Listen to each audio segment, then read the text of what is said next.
This episode of The Dig is brought to you by our listeners who support us at patreon.com and by Verso Books, which has loads of great left-wing titles, perfect for Dig listeners like you. One that you might like is the 2019 Verso Radical Diary and Weekly Planner. A stylish diary filled with radical historical dates from across the world, the 2019 Verso Radical Diary is a beautifully designed week-to-view planner where you can keep track of the year ahead. Alongside illustrations and book excerpts, it features significant radical dates from throughout history, including the English Civil War and Black Panther movement, through to the protests of 1968 and feminist emancipation, touching on the lives of revolutionaries such as Angela Davis, Rosa Luxemburg, and Martin Luther King Jr. The 2019 edition includes illustrations from Savage Messiah, Laura Oldfield Ford's brilliant psychogeographic graphic novel, as well as extracts from brand new Verso books, including Revolting Prostitutes, New Dark Age, and Paradise Rot. The 2019 Verso Radical Diary and Weekly Planner, out now from none other than Verso Books.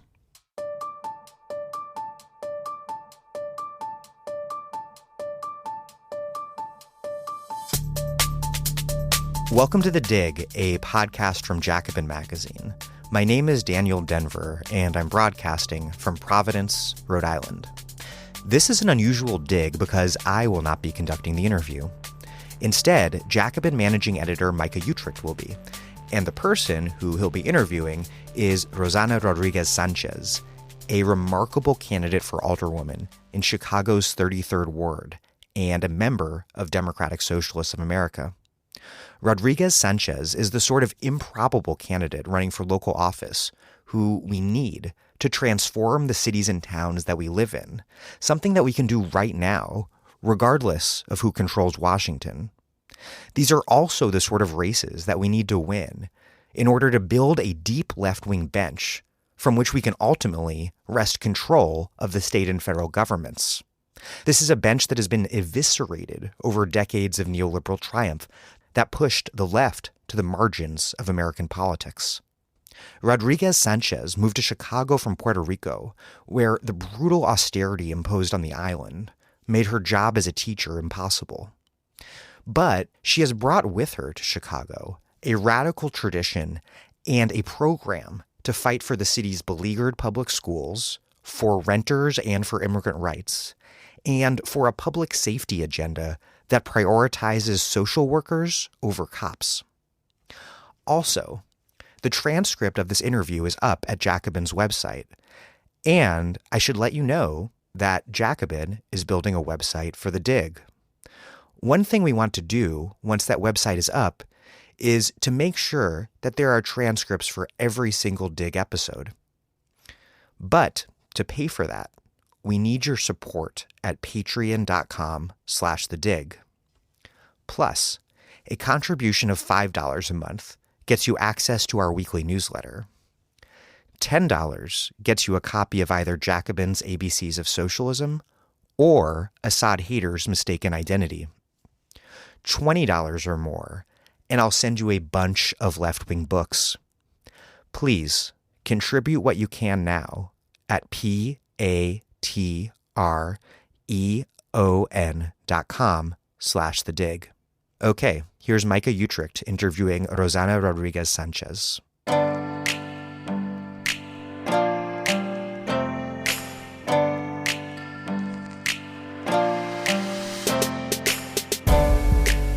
Rossana Rodriguez, welcome to The Dig. Thank you, Micah. So you are running for alderwoman in the 33rd Ward in Chicago's Northwest Side, and we're going to get into that a bunch in a second.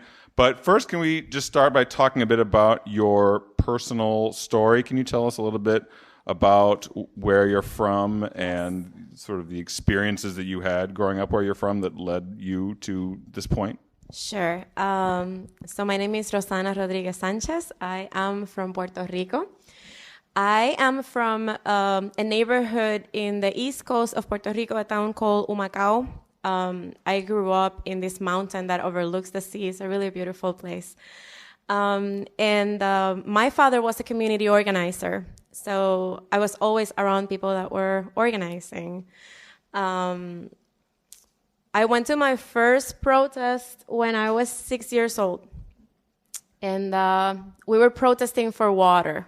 We didn't have any water in my neighborhood because there was a drought, and there was a U.S. Navy base that was established in a nearby town called Ceiba, and they got access to our water, so our water was redirected to the base. And the other day I was asking my dad about this story again, and he reminded me that they were actually using water to fill a pool. It was not even to cover the basic needs of the soldiers. Like, they were actually filling out a pool and doing all of these things with they were the water. Swimming in the water that you should have been drinking.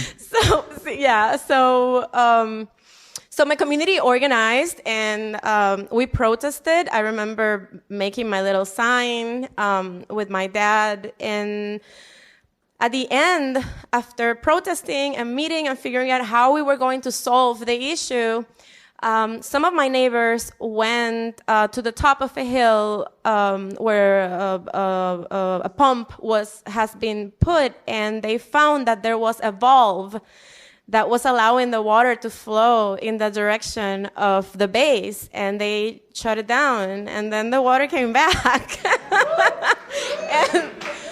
and it was a revelation, right? It was like they took our water, and then we went and we took it back because it belonged to us. It was a resource that was for us.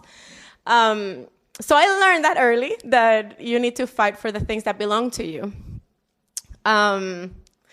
So I come from a community that is very well organized, and that is the way that it survived the hurricane. Currently, my brother, his partner, and most of my family live up there. And the only reason why my community is still there after the hurricane, after all the devastation, is because 40 years ago, this community started organizing itself, and now it continues to be organized. And now there is a mutual aid project up there that is feeding the people and that is creating structures so that if another hurricane comes, we know that they're going to be able to survive. And I believe your brother's organizing efforts, Naomi Klein writes about them in her new book on Puerto Rico, right? She went up to our neighborhood. Naomi Klein did sort of a tour around Puerto Rico. A group of professors from the University of Puerto Rico invited her, and they toured around the island where communities are highly organized and are developing these mutual aid projects. And she was able to go to my neighborhood and learn about what my community and my family are doing up there. And she talks about it in her book. So you grew up in Puerto Rico. I believe you went to the University of Puerto Rico, right? Yes. Mm-hmm. And you eventually became a teacher. Yes. And it was sort of through being a teacher that you eventually ended up coming to the United States. So can you talk a little bit about what that experience was like, being a teacher, what grade you were in, and what all that looked like? I worked as a teacher several times. I am a community theater artist, so I was a drama teacher in Puerto Rico before moving to Chicago.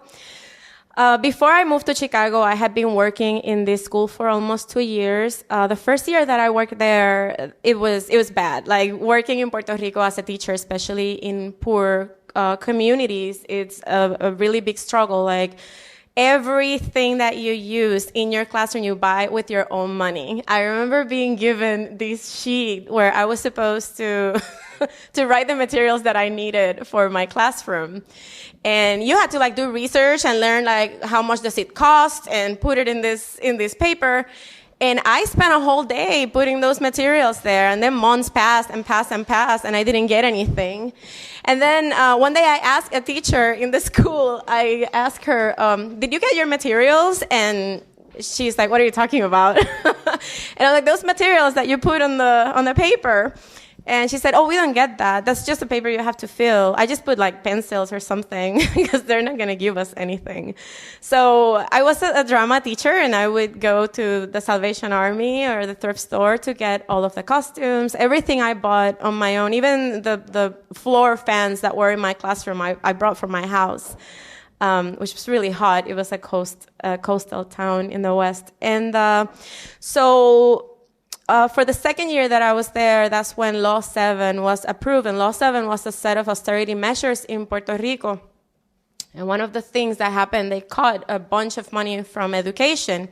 And that also meant there was several austerity measures, and one of them was that they removed the cap on the amount of students that you could have per classroom. So for the first year, I was buying all of my materials, but I had an average of 20 students per class in a middle school. For my second year, when I started, I had over 40 students in my classroom. I didn't have chairs for all my students.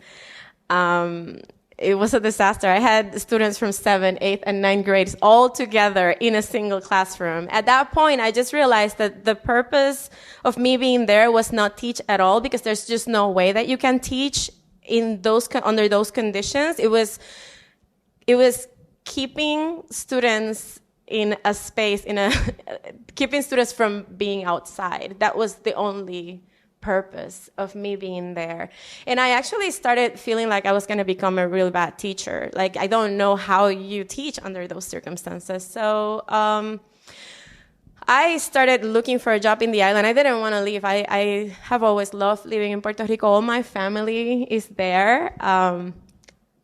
And I didn't want to go, but when Law 7 was approved, the plan was to lay off 30,000 government employees. And they were able to lay off around 20,000 employees. So it was really a hard time to find a job. And I started looking for jobs, couldn't find anything. And I ended up finding a listing through an internet post for the Albany Park Theater Project. And that's how I ended up coming to Chicago. So you just said a number of interesting things there. I mean, one, some of the things that you described about teaching in Puerto Rico sound somewhat familiar probably to CPS teachers, for example, Chicago Public Schools teachers, because Chicago Public Schools teachers are often buying supplies with their own money, or teachers around the country, right? Like in Puerto Rico is probably a much more extreme example. And that came in part because of this colonial relationship that Puerto Rico has to the United States, as well as your first example about how the United States military is just taking your water to do whatever they want with it. And so these are things that it sounds like your life is sort of intimately connected to the sort of twin phenomena of colonialism and austerity in the relationship between Puerto Rico and the U.S. For sure. Colonialism is something that just marks you from very early, like understanding that Puerto Rico was invaded by the U.S., that our land doesn't belong to us, that we're a territory of the United States, that we belong to, but we're not a part of. And that is constantly made clear that Puerto Ricans don't have the right to vote for the president, but every decision that is made about us, like, we don't have any participation in it. Something that blows my mind is that when I talk about not having water in my community and this water being diverted to a Navy base in Ceiba, this is a Navy base from where operations came to bomb the island of Vieques, which is one of our island towns. They were using water from my community to maintain the base from where the operations came to bomb the island of Vieques for military practice. Nobody ever asked for permission to bomb Vieques. This is their land. They were using 80% of the land of that island town to bomb. The rates of cancer there were incredibly high compared to the rest of the island. Nobody ever asked for permission for that. And you just, like, you grow up understanding that you are from a country, that you have a culture, that you're a nation, but actually nothing belongs to you. So it is something that it's very critical in your development. Like, you just carry it with you. So you said that you moved to the United States because you felt like you couldn't, basically, you were a teacher, but you couldn't be a good teacher anymore. You were basically doing a form of babysitting, it sounded like. What year was that? That was 2009 when I came to Chicago. And so how did that feel to come here? Did you have family here or much of a community here? Or? No, it was pretty traumatic. I came from Puerto Rico alone, and Puerto Ricans, I'm gonna generalize here, but I feel comfortable doing so. I live in Puerto Rico for almost 30 years, and Puerto Ricans are always like on top of each other, like where there's no personal space that doesn't exist in Puerto Rican families. So I came here and I was alone. All my family was there, all my affections, all my friends were in Puerto Rico. So it was a very difficult first 2 years living in Chicago. You came here, you said, to work for the Albany Park Theater Project. Yeah. Can you describe that a little bit? Yeah, so when I got to Chicago, I started working with the Albany Park Theater Project, and naturally I went to live straight into Albany Park. And Albany Park is an immigrant community. So when I got there, it was very interesting because I didn't feel out of place, right? Like, even though there was not a lot of Puerto Ricans there, everybody there felt like they came from somewhere else. And I didn't feel foreign. I felt like I fit right in because I also came from somewhere else. So I could go to the store and speak Spanish with people. And that made it better. Then I started making connections with the families of the youth that I was mentoring and directing. I started making connections with the people that I was interviewing to create our plays, because the Albany Park Theater Project creates plays based on people's real life stories. So one of my roles was an ethnographer. I would bring out teams of young actors and interview people in the community.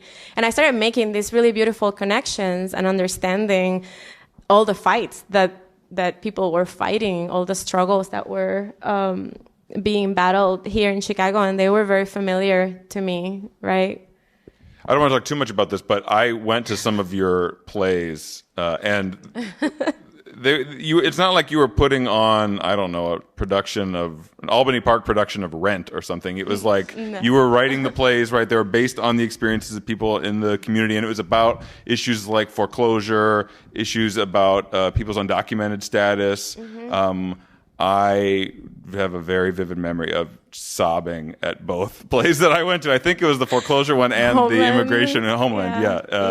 It was rough, I have to say. It was extremely moving stuff. Yeah, but most of the script for our shows actually were direct quotes from the stories that people will tell us. But I think that when I started working at Albany Park Theater Project, I'm going to say APTP, so I don't have to say that long name. They were already creating original plays based on people's real life stories, and mostly it was immigrant working class people from the neighborhood. When I came in, what I think I brought was the idea of interviewing people, not only that were telling their stories of things that were happening to them, but how they were fighting back and how they were creating transformation. So when we started doing the play about immigration, for example, I was like, we need to go interview the people who are fighting. I got involved with the Dreamer movement, EJL in that time.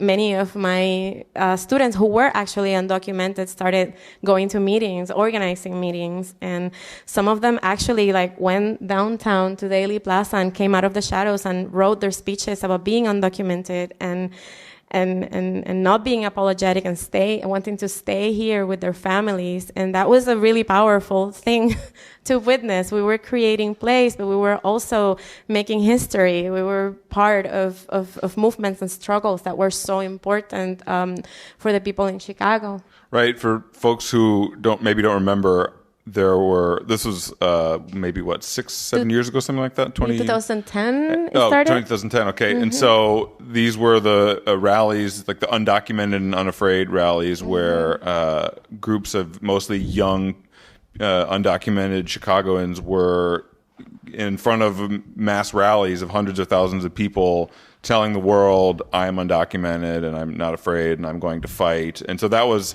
a really powerful moment that movement spread to the rest of the country, right? But it had this intimate tie to what you were doing in the theater project. Yes, definitely. When we started going to organizing meetings and interviewing undocumented youth that were also fighting, it became clear that the strategy was that they needed to say it out loud because they needed protection. And for a lot of the undocumented young people that I have worked with, what has always been told to them is like, you never tell anybody that we're undocumented. That's a secret. You never say that. But then people disappear. People get caught in raids, and then nobody knows where they are, and it's impossible to defend them. It's impossible to help them. So that was something that was learned in that process, and it was something that motivated a lot of the young people in the company to just come forward and start fighting and trying to belong to a movement that was actually trying to change things. So we go from those experiences that you have at the Albany Park Theater Project, and sort of fast forward where now you are running for city council. I am. And I have to say, okay. I have to say that usually if I would think of a person, the kind of person who would run for city council, who would choose to run for city council, you are not that person, and I mean that as a compliment, not as a diss, because you are not the kind of person who is like, I am the one who is uniquely talented and moral and charismatic, and I'm the one. No. In fact, I remember over the course of several years, I've known you for a while, and I remember over the course of several years, people saying to you, like, Rossana, you should run for city council. And you're like, oh, please, shut up. Stop it. Stop that. But so people had to kind of drag you into even like wrapping your mind around this as a possibility, and people from social movements specifically. Yeah. So can you just talk a little bit about that decision to run for alderman, how that happened? Oh, well, I definitely didn't want to be the one. It's a really scary thing to do. I don't think that I am somebody that has been groomed for it. Like, I don't have any connections. Your father wasn't the city council member in your ward. My father was definitely not connected to any of this. So at some point, somebody that I was organizing with 33rd Ward Working Families, which we will talk in a little bit about what it is, actually asked me, he said, you should run. You should run for alderman. And I thought he was joking, and I just laughed about it. But then it seemed like other people were talking about it, and several people just said it to me. And I said no for a long time. And then at some point, I also started thinking about the moment that we're living in. I thought about how angry I have been about what I see and this feeling of not being able to do enough. And then I asked myself, so why are you saying no? And of course, the first thing that I would think about is, well, it's scary. It's a really big responsibility. And then I started thinking, well, it's also not a place where I have felt invited to be ever. I feel welcome in spaces where I organize with people and we try to figure things out and fight for things. But places that actually involve political power, like a seat, like an aldermanic seat, like an institutional space of power, I have never felt compelled, invited to be in those places. And I started thinking, well, we don't occupy those spaces enough. People like me don't occupy those spaces enough. And then I started thinking about it. I started saying, well, maybe it is time for us to be occupying those places. Maybe it is time for us to be taking over those places. And the thing that motivated me the most to do it is that this was not about me. People were not telling me, oh, you would be ideal to run as a person because of your personality or whatever. It is because I am involved in fights and struggles and movements. It is because I have a connection to the neighborhood that I live in, the community that I live in. So then it started making sense. And then at some point I consulted with the theater company, actually. I told my young people that I was being drafted to run. And I asked them, so what do you guys think? And they got so excited about it. And I felt like they were actually hoping that I was going to do it. So here I am running for 33rd Ward Alderman. I don't want to talk about it for too long because it might not be of super interest for people outside of Chicago who are listening to this on the podcast. But I think a very important part of the story is Tim Megan from a few years ago. Yes, for sure. Tim Megan was a CPS teacher in the 33rd Ward at Roosevelt, who ran for alderman and came very close to winning. And through his campaign, I believe that was where the kind of basic infrastructure of the 33rd Ward working families came from. So can you talk about his campaign a little bit and as well as 33rd Ward working families? Yeah, Tim Megan was the first one to dare to do this. And he was a history teacher at our community school, Roosevelt High School.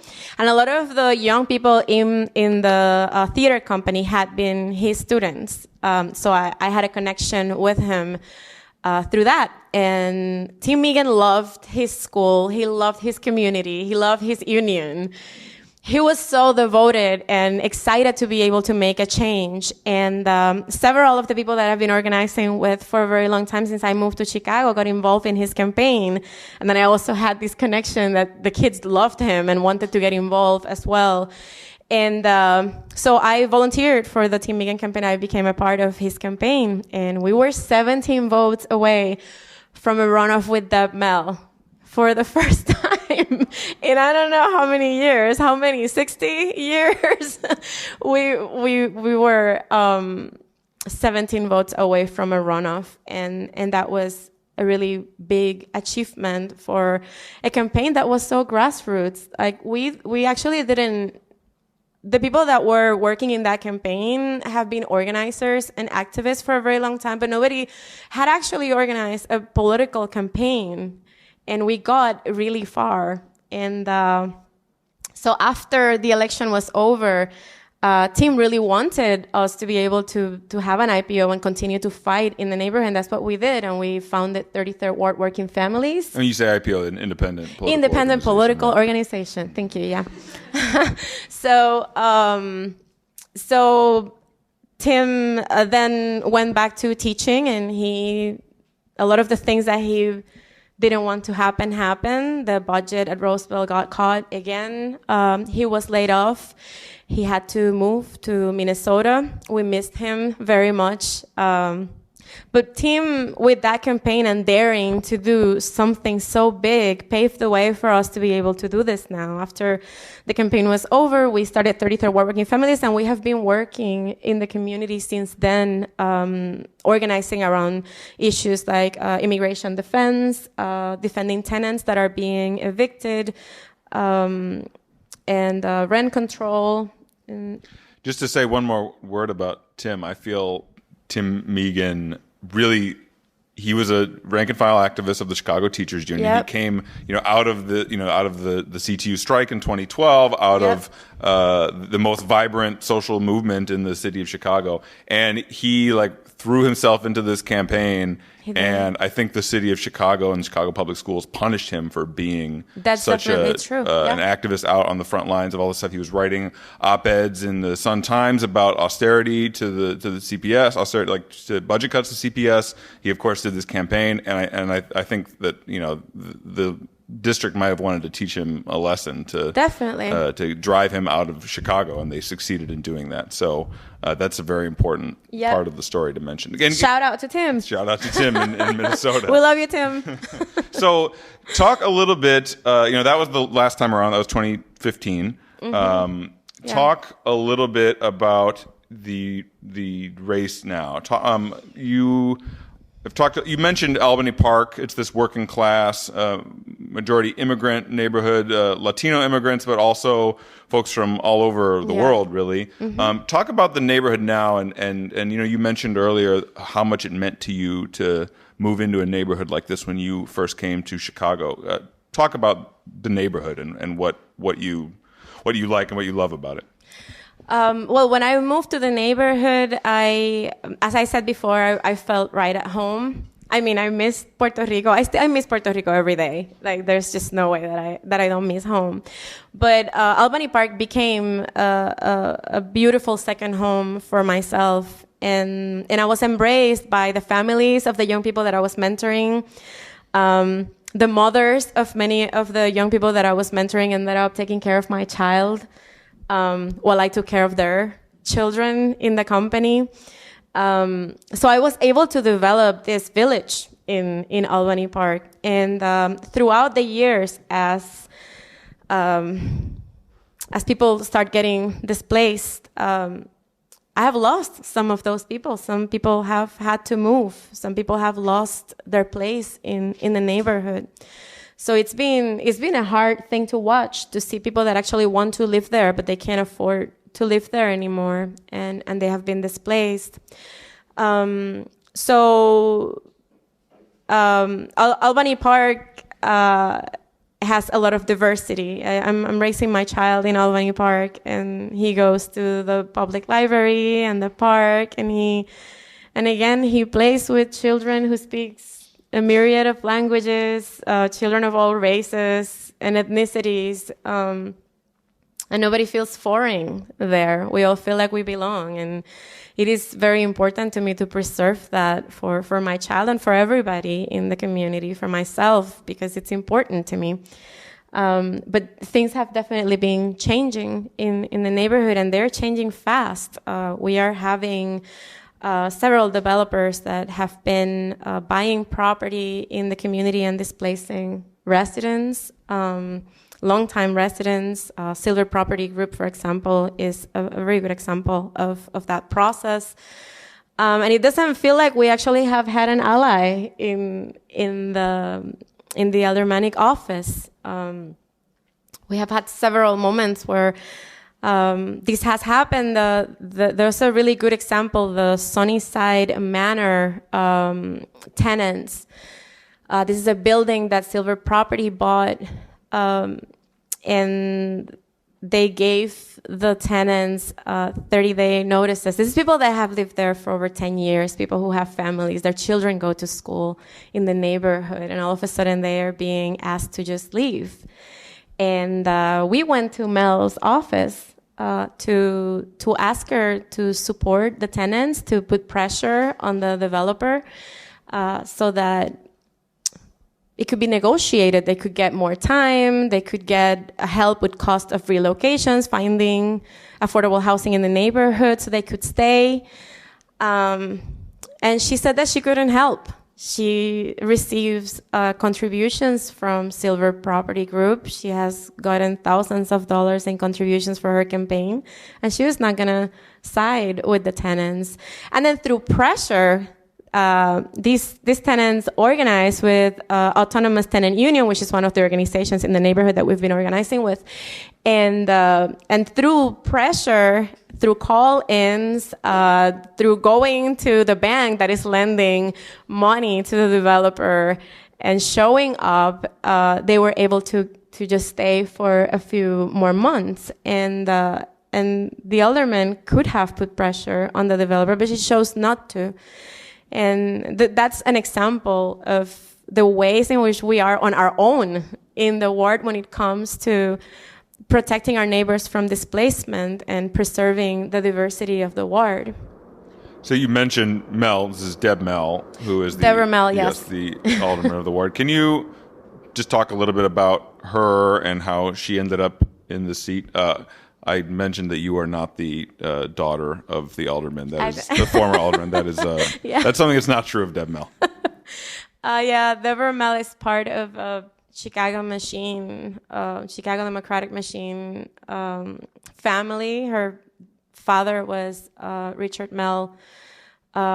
He was in the seat for 38 years, and his last term, he retired in the middle of his term and left the seat to his daughter.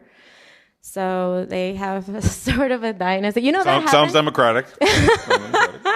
The funny thing that happens in Puerto Rico, and when I moved here, I thought that didn't happen. I was like, really? That mayors in Puerto Rico do the same thing, and it was really also crazy. Kings in the 14th century or whatever did that too. Exactly. So it was really interesting to me when I was like, wait, that happens here. Oh, it's Chicago, and that's how I started learning about Chicago politics. So she's been now the alderman Yeah, since then. And she represents the mayor and the neoliberal agenda that the mayor has pushed for Chicago. And she sides with developers. There was a profile of you in the Chicago Reader, the alt-weekly newspaper. Yeah. And I believe the reporter called Mel to ask for a comment about you. And Mel said, I don't remember the exact quote, but it was something like, I've never met her. Yeah. She's never come to any events. I'm not aware of this person. She kind of gave you the Mariah Carey treatment. I don't know her. And then I think your campaign, like the next day, put up a photo of you in her office. I remember you had a hand on your baby stroller, and you're like 4 feet from Mel. Yeah. And it was an My action. child is looking at her like this in the picture. So maybe she blocked out that memory of you confronting her in her office. But it seems like she may be familiar with you from the past. All of that is true. The picture came out, and and I am definitely in her office. And that was actually one of the times that we went to her office to try to get support for the Sunnyside tenants. And so can you talk about some of the other big issues in the ward? You mentioned affordable housing. What else is a big issue? Well, affordable housing is a big one. And affordable housing, it's important, in my opinion, to look at everything that encompasses. Like right now, we have a government at the federal level that is run by white supremacists, and they have a really horrible anti-immigrant agenda. Every time that we lose affordable housing in our ward, we expose undocumented people to have to move from the ward and go to places that are less safe, where they can get in a raid, they can be deported. So I always like to talk about how affordable housing also is about immigrant rights, right? Immigrant people and undocumented people have a right to be in our neighborhood, and not having affordable housing puts them at risk. Schools. So the ward has lost about $3 million for public schools in the ward since Mel has been in office, which is really sad. I don't think that she is fighting so that we can have the schools that we need and deserve. She has been pro the Cop Academy, and she is very into these we call police signs. She really likes them. And there's this $95 million Cop Academy that we don't need, and that is money that we could spend in so many other things for our communities and to meet the needs of everybody in the city. And it's being drained to give to a police academy. And we also went to her office and we tried to get her to vote against the Cop Academy, and she completely ignored us again. And she voted for the Cop Academy, which it's a really big deal. We can talk about public safety issues in a second, but you obviously talked a lot about the issue of affordable housing in the neighborhood, and I believe you've signed on to running on the Lift the Ban campaign, which is about lifting the statewide ban on instituting rent control in Chicago so that the city could institute rent control, right? Yes, 33rd Ward, through 33rd Ward Working Families, we were part of the Lift the Ban on Rent Control campaign, and we were able to get it on the ballot on the referendum in March. It was a non-binding referendum, but we got 70% of the vote in favor of lifting the ban on rent control in the precincts that got the item in March. And that was a really big achievement. We did that by canvassing. We did that by knocking on doors and talking to people. And we do believe that is a real alternative to deal with the affordable housing crisis. So we've talked about what's going on in the ward. I want to talk a little bit about what the citywide vision is for the upcoming elections, because even if you win this election, there will be a pretty extreme minority of socialists and independent progressive aldermen on the city council. There are 50 aldermen on Chicago's city council. There is one other alderman who identifies as a socialist, Carlos Rosa, and there is a progressive caucus that, depending on the day, depends on how progressive they are. What it means. Yeah, I'm not sure if you ask them, they would all give a very coherent answer. Yeah. But there is this ostensible body of independent progressive aldermen. And even if everybody wins everybody who's already a part of that caucus wins re-election, and everybody who's endorsed by United Working Families, which is another the kind of political arm of the progressive wing, I would say, of labor and community organizing groups in Chicago. Even if all of them win, you'll still be a very small minority on the city council. So it's not like you'll be able to put forward a bill and just assume all of your people will fall in behind it. You'll still be a strong minority on the city council. So what is the broader progressive vision for the city that you see yourself as a part of? When you said you would be a pretty small minority, what I thought was like, aren't we always a small minority? But somehow we do achieve a lot. And I think that the broader vision is to build people power. If every person that gets elected, if there's a group of us, even if it's a small group that gets elected to city council, and we are able to build people power in our wards, in the way that we are doing with 33rd Ward Working Families, in the way that the 35th Ward is also doing, we can achieve a lot. So I think building people power is a crucial thing for us as elected officials. I'm saying that. I'm calling myself elected official already. But there are many things that we need to push for, and these things are things that already groups on the ground are pushing for. And I think that the most important thing is to listen to the people on the ground that are organizing and that already have an agenda of things that we need and that we can fight for and that are very concrete, so that we can get the city that we need and deserve. So definitely police accountability, No Cop Academy, Fight for 15, and a union. Those are basic things that we need, and we need to continue to fight for. And there's already movements in place fighting for these things. Carlos Rosa, who is the 35th Ward alderman, often talks about being accountable to the movements, that he serves in office at the behest of the movements. That is who he is ultimately accountable to. Do you share that feeling? Definitely. Yeah. And it's the reason why I'm running. I'm not running representing myself, right? Like, I'm running because I am part of a broader movement of people that are fighting for change. And I am a part of that. And that's how I see this campaign. It is to take over that seat and those resources so that we can use it for the benefit of the many. Yeah.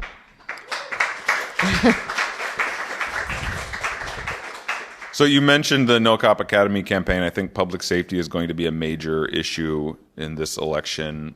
Isn't it always? It always is, but there are a lot of people who think that, for example, the reason that Rahm Emanuel is not running for a third term has to do with the Laquan McDonald trial, and that he was worried that he would not be able to pull out a victory in a third, running for a third term.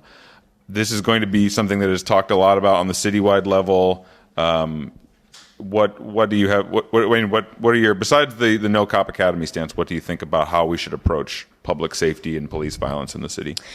When I think about safety, when I think about the things that make me feel safe, I actually think about a community where I know that I can knock on my neighbor's door because we organize together and we're trying to make things good for all of us, right? When I think about safety, I think about having schools that have all the services that our young people need in order for them to be okay. That there are social workers and counselors, and there's a nurse, and they feel safe, and there's after school programming, and they are able to develop themselves and their skills so they can be successful. When I think about safety, I think about mental health clinics. Why have we closed all of these mental health clinics? We need those mental health clinics in order to feel safe. When people need those services, they should have them. We need access to health care. These things make me feel safe. But as a woman of color in the city, and somebody that has worked with youth of color in the city, I don't feel safe around the police. So I don't understand why we continue to give 40% of the city's operational budget to the police, who don't make me feel safe and don't make most people that I know, they don't feel safe around the police. Our undocumented immigrant families, they don't feel safe around the police. And that's a lot of people in my neighborhood. So what are we using this money for and why? So I think that what we need to be doing with that money is strengthening the public services that are actually going to keep us safe. I think that should be our approach to safety. I think that we need more social workers and less cops, definitely. You told me previously that when you worked at the Albany Park Theater Project, it wasn't just a theater project. You kind of had almost like wraparound services within the project itself for your students, right? And then that does that inspire your vision of what overall we can do to make this a more equitable city? Definitely. When I came from Puerto Rico, after not having any materials in my classroom, I get to the Albany Park Theater Project and they give me a credit card. And I don't understand. I'm like, wait, what do you want me to do with this? They gave me a credit card so that I could get any materials that I needed to do my workshops. I could get any materials that I needed. We had tutors that would come twice a week to work with the young people after the theater workshops.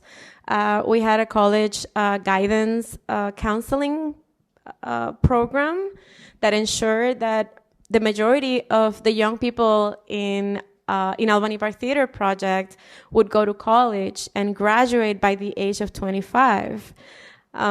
We had a fully stocked kitchen, and I would actually go and buy food that was nutritious, and when the kids came from school, they could make themselves a meal in the kitchen, and I knew that they were going home and they had dinner, and they were not going to bed hungry.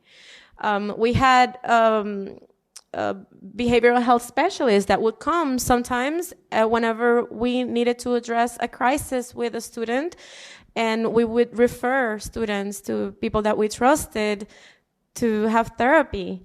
It was a pretty comprehensive project. It was a holistic project that took care of the whole individual. And I don't understand why we can't just do that. Like, we know how to do it. We know that when we put resources and we make them available for people, they succeed. They get what they need. So we know how to do this. I think that people are actually pretending that they don't know how to do it. Because why are you giving the money to the police if you can actually have these services and prevent young people from having to be out in the streets? I don't understand. I really don't. Well, why would Not you... that I don't like the street. I actually love the street. You guys know what I mean. Well, why would you give the water to the U.S. military Exactly. pool when people in Puerto Rico need to drink it? It Exactly. just doesn't really make any sense. These are our resources, right? We need to own them. We need to claim them. They belong to us, just like the water in my neighborhood.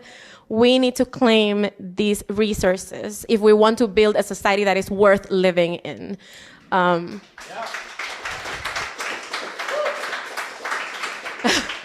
So, speaking of that kind of society, you call yourself a socialist. You're a member of the Democratic Socialists of America. And obviously there's this larger socialist wave happening all across the country that manifests everything from people getting elected like Carlos Rosa or Alexandria Ocasio-Cortez, but also kind of street-level movements around all kinds of issues in all kinds of cities. 50,000 members in the Democratic Socialists of America across the country. So why do you claim that label, and what does this idea of socialism mean to you? Remember the story about finding the bulb and the water? The people who found that bulb were the socialists in my neighborhood. And they So my father was a leftist, and he was pro-independence. And then he hung out in the neighborhood he had like 2 cousins and 2 other neighbors, and they were socialists. And my dad was maybe like the most moderate of them all, but he still hung out with them. So he was considered a socialist. And the word socialism for me was around since I was very little. So to me, the socialists were the people that organized in the community so that we could have things like schools and a basketball court, and and they organized a festival in the neighborhood. And it always made sense to me that we all came together to organize to get the things that we needed. That was something basic that I learned early, and that is something that I have called myself from very early. I was in college in Puerto Rico, and I was an activist there fighting against privatization, and always these people were the ones that were at the head of the movements for those things. It was always a socialist around. And when I moved here, I continued to call myself a socialist. And at the end of the day, what I believe that it means is that because we are humans and we exist, we have the right to a good life. We have a right to the resources that we help create because we work. The majority of us are working class or poor people. This is the majority of us, and we create the wealth, and we create everything that we have, and we don't have access to those things, and that doesn't make any sense.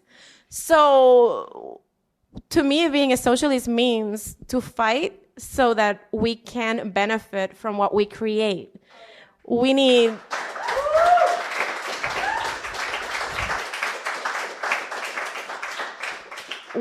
the public services that we have been talking about throughout this talk, but I think it also means power, building power, because in the system that we live right now, a lot of times we're too broken to be able to fight, or we're too underconfident, or we're scared. And coming together and realizing that this is actually possible, we can do this if we come together and we fight for it.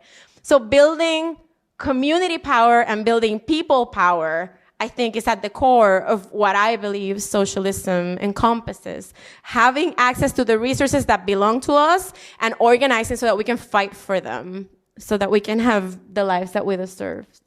Great.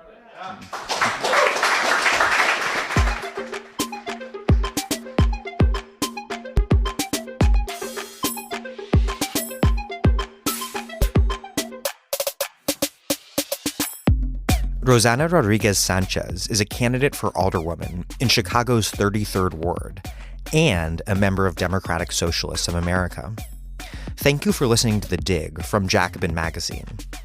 As Marx once remarked after summing up the theory of communists in just 4 simple words, while other podcasts have only interpreted the world in various ways, our point is to change it. We are posting new episodes every week. Usually twice, this week thrice. The Dig was produced by Alex Lewis, music by Jeffrey Brodsky. Our communications coordinator is Logan Dreher. Follow us on Twitter at The Dig Radio, and please find us wherever you get podcasts and subscribe. If it's on iTunes, you can also leave us a glowing review. Those reviews help introduce us to new listeners. What also does that is you telling your friends about the show. Please make propaganda for us. And do find us at patreon.com/thedig and make a monthly contribution to keep this podcast going. Even a few bucks is a big help.